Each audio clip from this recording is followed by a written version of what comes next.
अब सरकार ने भू आधार बनाने का फैसला किया है। इसकी मेन वजह भू विवादों में लगातार इजाफा मानी जा रही है। भू आधार बनाने के बाद जमीनी विवादों में बहुत कमी आ जाएगी, या कह सकते हैं भू विवाद ना के बराबर ही रह जाएंगे। ये जैसे आपका आधार कार्ड होता है, लगभग वैसे ही भू आधार होगा।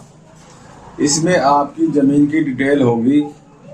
ये भू आधार कई जगहों पर लिंक होगा, जैसे कि आपका आधार कार्ड लिंक होता है। भू आधार का नंबर 14 अंकों में होगा। जैसे आपका आधार कार्ड होता है और उसमें 12 अंक होते हैं, ठीक उसी तरह से भू आधार में 14 अंक होंगे। हर एक प्लॉट का एक अलग भू आधार बनेगा।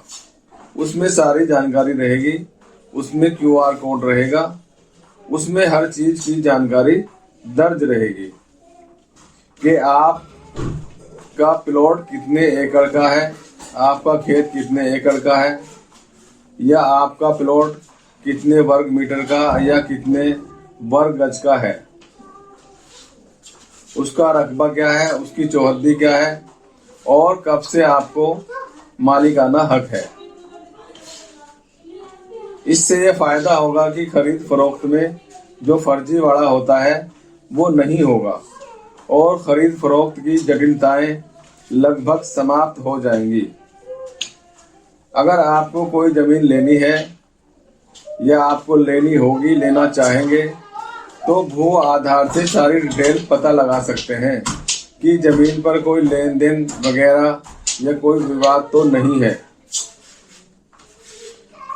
आजकल क्या होता है कि जमीन की जानकारी निकालने के लिए हफ्तों लग जाते हैं और तहसील का चक्कर अलग काटना पड़ता है। इस कार्ड का जो नाम रहेगा उसका नाम है UL पिन। इसकी फुल फॉर्म है unique land parcel identification number. और ये कार्ड छोटे बड़े प्लॉट के लिए इश्यू किया जाएगा, जारी किया जाएगा। यानी हर एक प्लॉट के लिए एक भू आधार कार्ड अनिवार्य होगा। जैसा कि मैंने पहले बताया, इसका नाम भू आधार रखा गया है। यह अभी पूरे देश में लागू नहीं किया गया। अभी ये केवल पायलट प्रोजेक्ट के तौर पर दिल्ली के कुछ क्षेत्रों में 300 घरों पर ही लागू किया गया था। इसमें पहले हवाई सर्वेक्षण कराया गया और इसी हवाई सर्वेक्षण के आधार पर इसका नक्शा तैयार किया गया और ये पायलट प्रोजेक्ट सफल रहा। ये कार्य कई महीनों से चल रहा था। इसमें पूरी तरह से कामयाबी मिली है।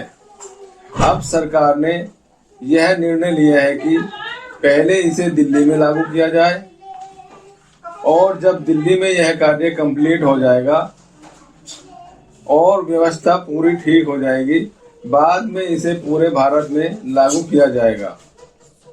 अभी फिलहाल पूरी दिल्ली में इसे लागू किया जा रहा है।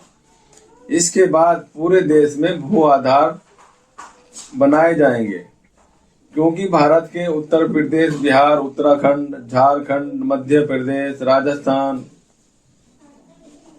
हरियाणा, गुजरात, महाराष्ट्र आदि कई प्रदेशों में जमीनी विवाद इस कदर बढ़ चुका है, क्या बताऊं मैं।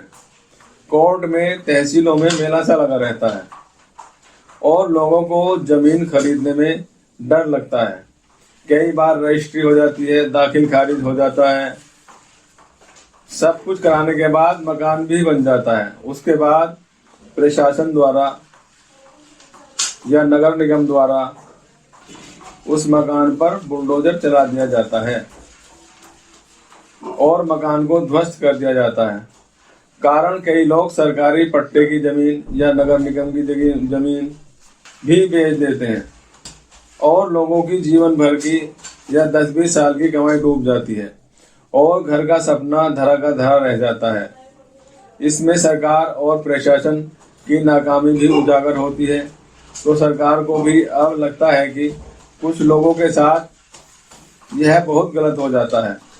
इसलिए सरकार चाहती है कि जो भी जमीन खरीदी या बेची जाए उसका पूरा पता चल जाए कि कैसी जमीन है, विवादित तो नहीं है, सरकारी तो नहीं है, या नुजूल भूमि तो नहीं है, या वक्फ की प्रॉपर्टी तो नहीं है, या भूमि पर लोन तो नहीं है, और जमीन कागज में ज़्यादा और मौके पर कम तो नहीं है, या कागज में कम या मौके पर ज़्यादा तो नहीं है।